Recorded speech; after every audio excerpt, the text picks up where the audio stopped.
Olá, pessoal. Estamos começando mais um podcast Odisseia, um podcast dedicado ao desenvolvimento humano e espiritual, uma iniciativa do Odisseia Academy. Sou eu aqui, Saulo César, cofundador do Odisseia Academy, junto com Haroldo Dutra Dias, também cofundador do Odisseia Academy, meu amigo, irmão. Tudo bem, Haroldo? Ei, Saulo, tudo bem? Tudo bom. Nosso podcast agora em data nova, né? Horário novo. Exatamente. E hoje com o tema relacionamentos. A gente tem percebido muito a necessidade das pessoas de entender um pouquinho esse aspecto da nossa vida. Eu queria já começar com uma constatação. Parece que os relacionamentos são muito importantes para a nossa saúde mental, para a nossa saúde física, para a nossa saúde psíquica. Através das suas pesquisas na área da neurociência, da psicologia, isso é verdade, Haroldo? Qual que é a importância, a relevância dos relacionamentos para a nossa saúde, para o nosso equilíbrio? Tem um estudo que se tornou clássico, um estudo em Harvard que busca indicadores da felicidade. A preocupação desse estudo, que, diga-se de passagem, é um dos estudos mais longos da história. Ele já tem 70 anos e acompanhou as pessoas. É um estudo que a gente chama de longitudinal, né? Ele vai acompanhando as mesmas pessoas e mensurando objetivamente, Saulo, o que impacta a felicidade. Então, é renda, é saúde, é o local que você mora, então vários parâmetros. E acompanhando as pessoas desde criança até o envelhecimento. Vejam que os pesquisadores que começaram esse estudo já morreram, né? O estudo continuou e chegaram a uma conclusão que o principal indicador de felicidade são os relacionamentos.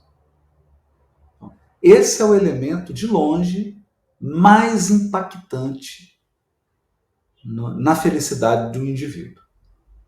E é curioso, Saulo, porque não é um tema novo. Veja, o resultado da pesquisa é novo e é original.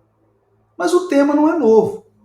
Já no início do século XX, o próprio Freud dizia: o segredo da análise, um dos objetivos da análise, quando você está diante do adoecimento psíquico, é você restaurar os laços sociais, Olha só. reconstruir os laços sociais. A pessoa que está doente psiquicamente, a gente percebe isso no deprimido, nas doenças mais graves, ele perde laço social, ele se isola, ele sai da rede de relacionamentos e isso agrava o quadro de saúde mental desse paciente. Então veja que é um tema recorrente, já anunciado desde o início do século XX e confirmado por uma pesquisa extensa, uma pesquisa muito séria conduzida pela Universidade de Harvard. Haroldo, é interessante porque é algo que a ciência traz de maneira, acho que agora a gente pode considerar incontestável, né? Agora não tem mais dúvida com relação a isso. Agora, quando nós olhamos para a realidade, apesar da gente identificar essa importância, a gente saber que os relacionamentos são importantes, parece que a gente tem fracassado nesse campo, de uma maneira mais ampla. Porque o que a gente vê é uma escalada dos conflitos, das dificuldades, das discórdias, e isso até por números muito concretos. O número de divórcios, conflitos entre pais e filhos. E por que apesar dos nossos relacionamentos, aqui a gente está falando de uma maneira ampla, serem tão importantes, por que a gente tem tido tanto problema? Quais são as causas principais? Obviamente que de maneira mais geral, mas quais são as principais causas dos problemas de relacionamento que se você tem percebido lidando com pessoas, até na carreira de juiz, na carreira de psicólogo, de neurocientista, o que tem gerado esses problemas? Saulo, a gente percebe muito na prática, no nosso dia a dia, e você, todos que estão acompanhando aqui o podcast, também tem essa experiência pessoal. A gente percebe nitidamente uns dados que o Zygmunt Bauman levantou muito bem naquele livro dele, Sociedade Líquida. Nós entramos num momento da nossa história mundial de uma sociedade líquida. Então, os valores, os princípios ficaram relativos, as instituições já não são tão respeitadas, já não são tão admiradas, e as relações ficaram muito superficiais, líquidas.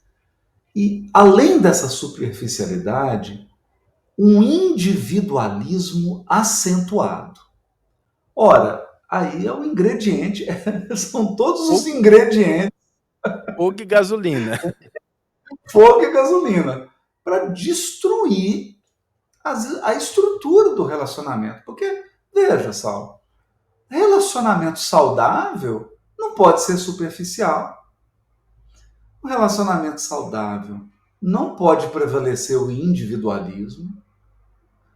Porque um relacionamento, seja de uma sociedade, seja um relacionamento afetivo, seja um relacionamento de colegas de trabalho, o relacionamento é algo que você quer construir maior do que a soma das partes. Se impera o individualismo, eu estou caminhando na direção contrária. Então a gente vê, Saulo, que não é casual o aumento do divórcio, o aumento das relações curtas, relacionamentos muito curtos. Esse quadro, ele não é à toa. A gente consegue explicar por esse aspecto mais amplo da sociedade que ficou líquida. Né? Ficou uma sociedade sem estrutura, né? Sem forma. Interessante essa metáfora, né? Sociedade líquida, porque a gente busca coisas mais firmes, sólidas e duradouras. Na verdade, parece que os nossos padrões são padrões cada vez mais superficiais, transitórios, pontuais. Isso nos leva a uma reflexão, Haroldo, que acho que as pessoas às vezes têm dificuldade, porque quando elas entram num relacionamento, seja num relacionamento conjugal, afetivo, seja num relacionamento de sociedade, relacionamento social, pais e filhos, parece que pensar no relacionamento é uma coisa simplista. E a pessoa precisa ser autêntica, transparente, ela precisa ter interesses no outro. Agora, a transparência, a autenticidade, esses elementos naturais são importantes, sem dúvida nenhuma. Mas muitas vezes não são suficientes para a gente construir um relacionamento saudável e duradouro. Eh, Nós precisamos aprender a ter ferramentas, estratégias em relação aos nossos relacionamentos, ou dá para a gente ir com aquela boa vontade de vou fazer o melhor possível e aí vamos ver se dá certo, né? Aquela a esperança. Ô, Saulo, eu tinha um orientador que ele dizia uma coisa muito engraçada, brincalhão, né, do interior de Minas. Né? E ele dizia uma coisa engraçada. Ele falava assim: olha, um jumento com boa vontade continua sendo um jumento. Ele era brincalhão, a gente morria de rir, né? Mas qual que é a ideia aqui? Não basta boa vontade. Não basta boa vontade. O relacionamento, ele nos coloca certos desafios que você precisa de estratégia. Então, por exemplo, há certos momentos na relação que você precisa conversar sobre coisas dolorosas, difíceis. E se você não tiver habilidade, estratégia para uma comunicação pacificadora, uma comunicação não violenta, você joga gasolina no fogo. Em certos aspectos do relacionamento, por exemplo, construir projetos em comum. Se você não aprender a estratégia de ouvir o outro, se você não tem a habilidade de trabalhar em equipe, se você não tem a habilidade de construir junto, vai ter dificuldade para cumprir com esse requisito do relacionamento. Então, de fato, Saulo, é preciso aprender habilidades e estratégias. Boa vontade é muito bom, mas ela é só o pressuposto, né? É o primeiro passo. E quando a gente fala dessas estratégias, o autodesenvolvimento é uma é uma ferramenta importante para a gente melhorar os relacionamentos? Saulo, você já deve ter escutado várias vezes isso. A pessoa fala assim com você: Nossa, eu conheci Fulano, Ciclana, ele era de um jeito. Aí passou o tempo, 5 anos, 10 anos, a pessoa piorou tanto que eu já não reconheço ela. E agora eu estou em dúvida se eu quero estar do lado dessa pessoa. Eu acho esse exemplo triste, mas ele traz uma realidade, Saulo. A gente não leva a sério o desenvolvimento pessoal. E quando você não leva a sério o desenvolvimento pessoal, você corre o risco de deteriorar seu comportamento, deteriorar o seu caráter, e você acaba se tornando uma pessoa, do ponto de vista prático, pior do que você era. E isso compromete, isso gera divórcio, isso gera rompimento de sociedade, isso gera problemas de relacionamento. Porque você encontrou a pessoa, conheceu ela de um jeito, com o tempo ela piorou. Eu acho que desenvolvimento pessoal deveria ser uma prioridade de qualquer relacionamento, Sal. Ou seja, nós podemos afirmar que se a gente quer melhorar os nossos relacionamentos, a primeira coisa que a gente deveria fazer é começar a investir no autodesenvolvimento. Até porque eu vejo Óbvio. muitas pessoas falando assim: "Ah, eu não consigo mudar o outro, não consigo controlar", e obviamente que isso é verdade, né, você não vai mudar o outro. Mas se a gente partir do pressuposto de que a gente não pode influenciar ninguém, a gente fica numa É. postura que ela não é compatível com um relacionamento que tem essa dinâmica do crescimento. Vamos pegar, por exemplo, o relacionamento pais e filhos, né. Se os pais começarem a ter essa mentalidade que eu não posso fazer nada para que meus filhos tenham uma melhor condição de vida, para que eles tenham uma melhor mentalidade. Eu não estou dizendo que eles sejam perfeitos, mas que eles não possam melhorar, né, que essa Ah, saída de um ponto A para um ponto B, a gente acaba sendo negligente com relação à nosso papel de pais e filhos. Então, às vezes, a nossa postura de falar assim: "Ah, eu não posso mudar o outro", ela é uma postura meio é, conivente com o problema, uma postura derrotista e uma postura conveniente até, porque não é. nos pede para mudar alguma coisa. Às vezes você vê um relacionamento, a pessoa está vivendo um conflito, e aí você pergunta Verdade. para ela: "Escuta, mas como é que você tem lidado com esse conflito?" A pessoa diz: "Não, eu já fiz de tudo para resolver", e tudo é muita coisa, né, tudo é muita coisa. Aí você pede para ela fazer uma lista do que ela realmente fez para resolver, tem ali umas 3, 4 coisas que a pessoa fez. Mas tem umas 15, 20 que ela sequer tentou ou às vezes não tem nem consciência de que pode ser feita para melhorar aquele relacionamento. Então, quando a gente fala de começar, né, com o autodesenvolvimento, com o crescimento, esse papel do autodesenvolvimento nos relacionamentos é fundamental, né, a gente não pode achar Muito que fundamental. o relacionamento é aquela coisa que eu não vou conseguir mudá-lo, não vou conseguir influenciá-lo de forma alguma, porque isso é uma postura, às vezes, conveniente, não é, deixa a gente na zona de conforto. Ah, jogando a toalha, né, Saulo? Eu costumo dizer que mudar é cirurgia, influenciar é homeopatia. Porque às vezes a gente deposita uma expectativa de que a influência vai trazer resultados imediatos. E aí eu cito, por exemplo, nós dois. Desde 2019, cofundamos o projeto Odisseia, e você tem características, eu tenho características, são diferentes. Você tem habilidades, eu tenho outras habilidades.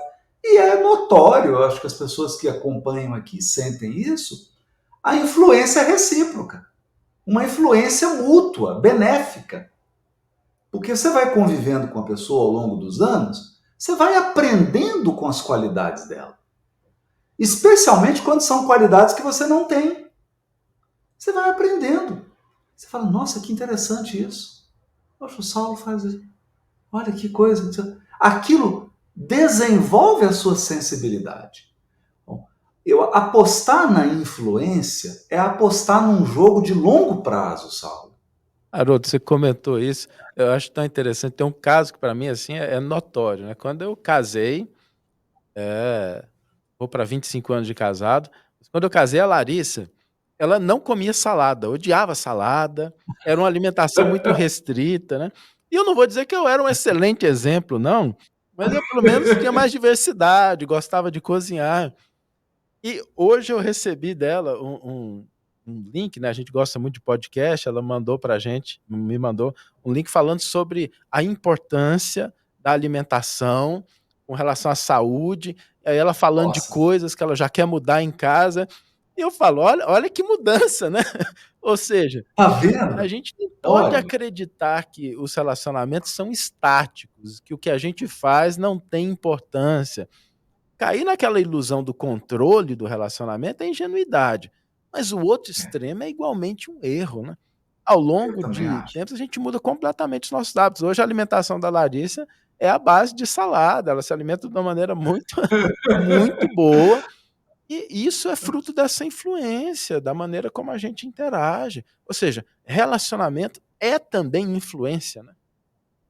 É influência e apostar num jogo de longo prazo, porque imagina se você tivesse imposto para ela essa dieta no início do relacionamento. Nossa, não tinha casado. Ia ser um desastre, né? Agora, vocês foram construindo uma jornada em comum, vocês foram construindo um vínculo de afeto, porque isso é importante também, Sal. Só influencia quem ama, né? Só influencia quem constrói vínculo de afeto. E isso eu acho uma coisa muito bonita, Sal, porque independente de nome, eu tenho percebido uma coisa. Às vezes você vai estudar determinada corrente da psicologia, você vai estudar tudo e as pessoas se prendem a nome. Mas o Freud usava um nome, ele chamava de transferência. Eu vou traduzir isso aqui. Transferência é o seguinte: o que o Freud diz? Se não tiver um vínculo afetivo entre o terapeuta e o paciente, não tem terapia. Não tem terapia. Então precisa ser construído um vínculo afetivo. Vínculo afetivo significa o quê? Confiança, lealdade, sigilo, respeito e gostar. Você tem que gostar daquela pessoa que você está fazendo terapia, porque se você não tem a mínima afinidade com ela, ela não te toca, ela não consegue te alcançar. E eu vejo a influência no relacionamento muito assim também, Sal. Porque se chegar um estranho aqui agora, ainda que esse estranho perceba uma dificuldade, um defeito seu, se esse estranho chegar aqui e falar, isso você não vai receber bem. Você não vai receber bem. Fala, que isso? Nem conheço essa pessoa, ela vem falando de mim. Agora, se é alguém que você construiu um vínculo, que você respeita, que você confia, aí a pessoa chega e fala, ô Sal, olha, eu reparei isso, isso e isso.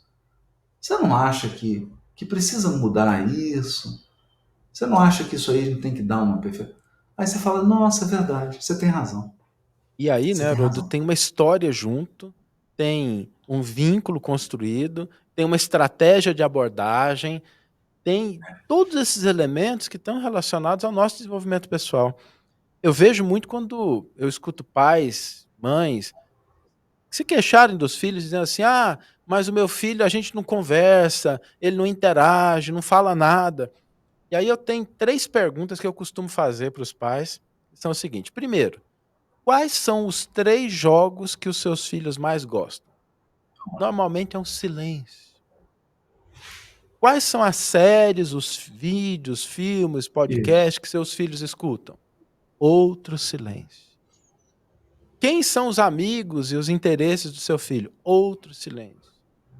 Ou seja, se a gente não se interessa por aquilo que interessa aos nossos filhos, como é que a gente vai construir essa ponte que vai levar o relacionamento a ter essa via para trafegar informação, afeto, né?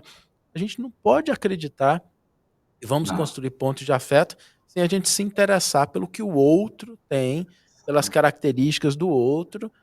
E o interesse não significa necessariamente concordar, mas você respeitar, saber o que, que é. Isso é um problema, muitas vezes, em relacionamentos, né? E exige tempo, não é mesmo, Saulo? Exige tempo. Você tem que passar, tem que assistir um filme, tem que comer uma pipoca, tem que sair, tem que conversar sobre amenidades. Porque eu também não posso acreditar que eu vou influenciar alguém se eu só abordo essa pessoa para falar de problema e de dificuldade? Se na relação eu não tenho momentos de divertir, de rir, de construir coisas juntos, você não tem uma história construída com aquela pessoa. É assim, Saulo. Tem um ditado aqui em Minas Gerais, muito engraçado. Ele diz assim: galinha que não bota não pia. E é basicamente assim: só tem direito de opinar quem está colaborando. Quem não está colaborando, quem não está fazendo nada, quem não comeu 1 quilo de sal com a gente, quem não está dividindo, não tem direito de opinar. É simples assim. O direito de influenciar, ele é conquistado. Ele não cai do céu. Você conquista esse direito pelo investimento afetivo que você fez no outro. Achei interessante isso que você comentou, e é uma coisa que a gente precisa ter em mente mesmo. Relacionamento significativo é um jogo de longo prazo. Não é um jogo de curto prazo, não é um jogo de resultados imediatos. E aí exige toda essa estratégia, essa abordagem. E quando a gente fala muito no Odisseia Academy sobre propósito, sobre relacionamentos, que a gente tem as bases do desenvolvimento humano. Como é que propósitos podem ser tratados na dinâmica do relacionamento? Você comentou um pouquinho que é preciso ter propósito em comum, que é sempre que a gente começa um relacionamento, isso deve estar claro. E às vezes a gente não trata nem os nossos propósitos com clareza, com especificidade, É, e às vezes a gente não esquece de fazer isso com os nossos relacionamentos também, lembrar qual é o propósito para o qual eu estou nesse relacionamento, a gente compartilhar isso, isso, Saulo. conversar com outra pessoa. É tão interessante, Saulo, porque é uma mudança de paradigma. Ao invés de eu perguntar assim, eu estou com você para me relacionar com você. Aí fica parecendo que é um olhando para o outro sem construir nada. Essa relação, ela está fadada a adoecer. É aquele famoso Por quê? monólogo a dois, né?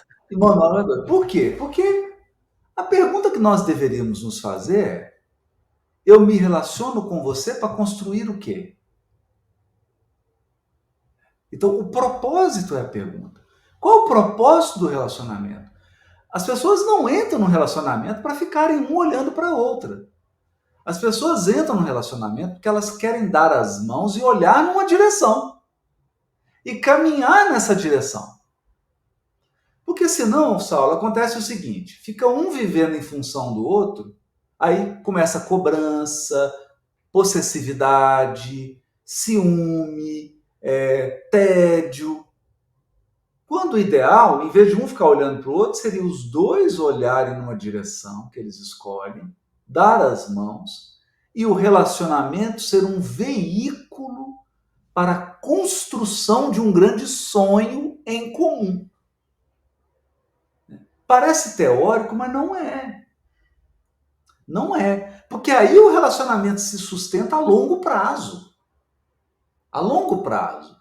E você constrói espaço de liberdade. Então, você está aqui gravando o podcast, a Larissa está lá fazendo outras coisas. Eu estou aqui, Priscila está em outro lugar. Mas nós não temos necessidade de você ficar o tempo todo olhando para a Larissa e ela para você, e eu olhando para a Priscila e ela para mim. Porque nós temos a certeza de que sonho nós temos e como que nós estamos construindo isso junto. Então, isso dá uma paz ao relacionamento. Isso te dá uma perspectiva de longo prazo. Então, ao invés de você ficar olhando um palmo na frente do nariz, você começa a mirar o horizonte. Agora, olha por que isso é importante, Saulo. Quando você vai. Chega um momento difícil do relacionamento, você, antes de falar, você pensa nesse horizonte. Nossa, eu vou tomar cuidado da maneira que eu vou conversar aqui com a Larissa, com a Priscila, porque É a minha esposa, eu né? posso. É a minha É, esposa, é meu filho. é meu sócio, é a pessoa que está construindo alguma coisa junto, é um É relacionamento. meu sonho, é o projeto que nós estamos construindo junto. Nós estamos juntos para construir esse projeto. Eu já construí 30%, eu já construí 40%, eu já construí 50%. Eu não quero abrir mão disso, eu não quero jogar isso tudo no lixo. Então, o propósito é muito importante. E às vezes, Saulo, é tão engraçado. Você pergunta para as pessoas: por que vocês estão casados? Aí vem aquelas respostas genéricas: ah, porque a gente se ama. É muito vago. É muito vago. E é interessante isso porque normalmente a gente vê muitos relacionamentos definhando, fracassando por picuinhas, por pequenas coisas que às vezes assumiram uma relevância, uma importância maior do que o propósito original que levou aquele relacionamento a se constituir, né?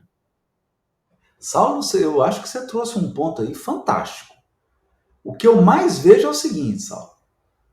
Quando a picuinha se torna prioridade, é porque o propósito saiu do lugar dele. Então, o casal, as pessoas perderam o propósito ou se esqueceram do propósito, ficou um vazio, aí você enche esse vazio com picuinha, com coisa acessória. Porque quando você pensa vamos dar um outro exemplo aqui, para não ficar só no relacionamento afetivo. Vamos pensar uma sociedade. Você pensa, por que eu me uni a essa pessoa? Porque nós temos um projeto, a gente quer construir isso, a gente quer atingir esses resultados, a gente quer chegar nesse patamar. Então, um detalhezinho, uma coisa boba que acontece, você vai lá e resolve aquilo, mas você não fica dando ênfase, porque a sua ênfase é o sonho grande, é o projeto grande. Agora, se você não sabe qual é, qualquer detalhe bobo, qualquer incidente vira um elefante. Ocupa o lugar que deveria ser o lugar apenas do propósito. É interessante isso, né? Muito importante a gente lembrar desses propósitos nos nossos relacionamentos. Haroldo, eu queria abordar duas coisas, a gente está chegando no final do nosso podcast, mas eu acho que elas são importantes também, que são a mentalidade que a pessoa tem num determinado relacionamento. E eu falo mentalidade porque é engraçado, tem pessoas que estão num relacionamento, mas a mentalidade delas é o seguinte: ah, isso não vai dar certo. Ah, a pessoa É, não é perfeita. Ou então eu não mereço um relacionamento saudável, feliz. Ou é uma mentalidade de desconfiança. A mentalidade ela afeta muito os nossos relacionamentos. E outra coisa também é o nosso equilíbrio emocional, como a gente se porta diante das situações, porque a intimidade, a convivência, como você colocou, ela traz maior relevância e importância para aquilo que a pessoa tem na nossa vida. E, às vezes, isso. isso nos desequilibra. Às vezes é uma relação com o filho que tem um comportamento que tira a gente do sério, nos afeta mais, né. Num relacionamento, nós somos emocionalmente mais afetados por aquilo que a outra pessoa faz. Como é que a gente pode trabalhar essas questões de Saulo, mentalidade e equilíbrio emocional nos relacionamentos? eu gosto de uma metáfora, vamos falar primeiro da mentalidade. Né? Eu gosto de uma metáfora que é a seguinte: mentalidade é GPS. Você se desloca de acordo com ele. Então, só imagina você estar em São Paulo ou em Brasília, um GPS ruim, mas ruim, ruim. As ruas tudo erradas, Sal, tudo. Aí você coloca o endereço lá no GPS, aí ele faz um trajeto, aí manda você entrar na contramão, faz você passar por região perigosa. É o GPS, a mentalidade é o nosso GPS. Eu me desloco de acordo com a mentalidade, que é de acordo com como eu estou mapeando o território. Então, se eu estou mapeando o território de um jeito, eu vou me deslocar nesse território de um jeito. Se eu estou mapeando de outro, meu deslocamento muda. Então a gente percebe muito isso, Saulo. Alguém que mapeia, alguém que acredita que relacionamento é uma coisa perigosa, porque você não pode confiar nas pessoas, porque as pessoas sempre traem. como é que essa pessoa vai se relacionar? Esse é o mapa dela. Como é que ela vai se relacionar? Ela está sempre oriçada, ela está sempre com ciúme, ela está sempre em pânico, ela está sempre tudo levando. Quer dizer, o deslocamento dela é totalmente alterado porque ela está mapeando de uma maneira equivocada. Então a gente fala que a gente trabalha aqui no Odisseia Academy manutenção de GPS. A gente instala um novo software, né? Faz uma atualização do GPS da pessoa, insere uns aplicativos, umas funcionalidades novas. Para quê? Para que a pessoa possa enxergar a vida, ela mesma e o relacionamento de uma maneira diferente. Agora, Sal, não adianta eu ter um ótimo GPS se o veículo não está em condições de trafegar. Então, imagina um veículo com 2 pneus furados, vazando gasolina, com problema na injeção eletrônica. O equilíbrio emocional significa um veículo em perfeitas condições. Pneu está calibrado, balanceado, o motor trocou o óleo, trocou o filtro, está revisado. Né? Equilíbrio emocional é isso. É um carro em perfeitas condições para viajar. Perfeito. Porque se esse veículo não está bem, vamos imaginar, a pessoa com ansiedade. Com ansiedade, Saulo, você é um veículo cujo tanque de gasolina está vazando. Você gasta muito mais combustível do que é necessário. Interessante isso, né? Quando a gente pensa dessa maneira. Excelente, excelente. Ó, caminhando para o final aqui, e os nossos hábitos no relacionamento? Como é que eles podem afetar a qualidade do nosso relacionamento? Porque muitas pessoas reclamam exatamente disso, né? De determinados hábitos, comportamentos. Como é que a gente pode lidar com esses hábitos na dimensão do relacionamento? Ô Saulo, isso é tão curioso, porque tem hábitos que são aparentemente inofensivos, mas a longo prazo eles machucam. Então, por exemplo, tem pessoas que estão num relacionamento, mas elas têm hábito de solteiro. Né? Tem pessoas que estão num relacionamento, mas elas têm hábitos financeiros e outros, como de alguém que está lidando com o inimigo. Esconde coisas, não conversa em comum, não tem uma abertura. A longo prazo, esses hábitos eles vão minando o relacionamento. E são hábitos, olha só, eu vou falar uma coisa aqui, não é para rir não, hein? São dados reais, Sal. Reais. De relacionamento, hein? As pessoas têm reclamado do parceiro e da parceira, fica muito tempo online, não faz higiene pessoal adequada, não cuida do corpo e da saúde física, não cuida da aparência, não reserva um tempo para o lazer e para cultivar a relação. Aí você olha para aquela pessoa, assim, você percebe que ela não cuida dela, ela não cuida da aparência, ela só trabalha, ela está sempre estressada, ela tá, a saúde física tá largada. Parece coisas pequenas, mas a longo prazo isso destrói um relacionamento. E o contrário é verdadeiro. Né? Se eu invisto na minha saúde, se eu dou uma ajeitada, né? Escovar o dente, né? Por incrível que pareça, Saulo. Olha, jovens, divórcios de casais jovens, sabe o que eles estão reclamando? Ele fica só jogando videogame, não toma banho, nem dente escova. É o que a gente está ouvindo nas audiências de divórcio, Saulo. Meu Deus. É assustador. Todo tempo que ele tem, ele está online jogando. Todo tempo que ela tem, ela está na rede social.